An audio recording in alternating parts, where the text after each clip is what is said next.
এই বৃষ্টির দিনে এইরকম সুন্দর সুন্দর ফুচকা কার না খেতে ভালো লাগে। দেখেন ফুচকা প্লেটটাও অস্থির এবং সুন্দর। তো এখন দেখেন ফুচকা বানানো শুরু করতেছি। এই যে ফুচকা একটা একটা করে সাজানো হবে।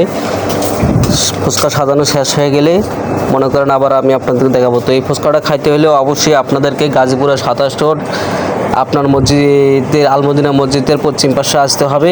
এটা হচ্ছে মাদ্রাসা, এই মাদ্রাসার সামনে এখানে হচ্ছে এই ফুচকাগুলো বানানো হয়। যারা যারা গাজীপুরের 27 রোডে থাকেন এখানে ফুচকা এসে খেতে পারেন। এখানকার ফুচকা অনেক স্বাদ এবং টেস্টি। আপনারা ইচ্ছে করলে এখানে এসে ট্রাই করতে পারেন। তো ফুচকা সাজানো প্রায় শেষ, এখন এটার উপরে ডিম দেওয়া হবে। দেখেন ডিমগুলো কত সুন্দর করে দেওয়া হচ্ছে একটা একটা করে। তো আমি বলছি যে একটা আস্তা ডিম দেন, বলতেছে আস্তা ডিমও দিমু। তো এখানে একটা ডিম দেওয়া শেষ, আর একটা ডিম দেওয়া হবে। এই দেখেন এখন আর একটা ডিম নেই, এই যে ডিম দেওয়া হচ্ছে। সুন্দর করে ডিমটা দিয়ে মেরিনেট করে একবারে দেওয়া হবে। তো মেয়ে মানুষ যারা আছেন অবশ্যই আপনাদের এই ফুচকা দিকে জিভে পানি আসতে পারে, এটা আমি 100% শিওর। তো আপনাকেও লোভ লাগাই না, না হলে আবার আমার বাথরুমে বারবার যেতে হবে। তাই দয়া করে সবাই কেউ লোভ লাগাবেন না।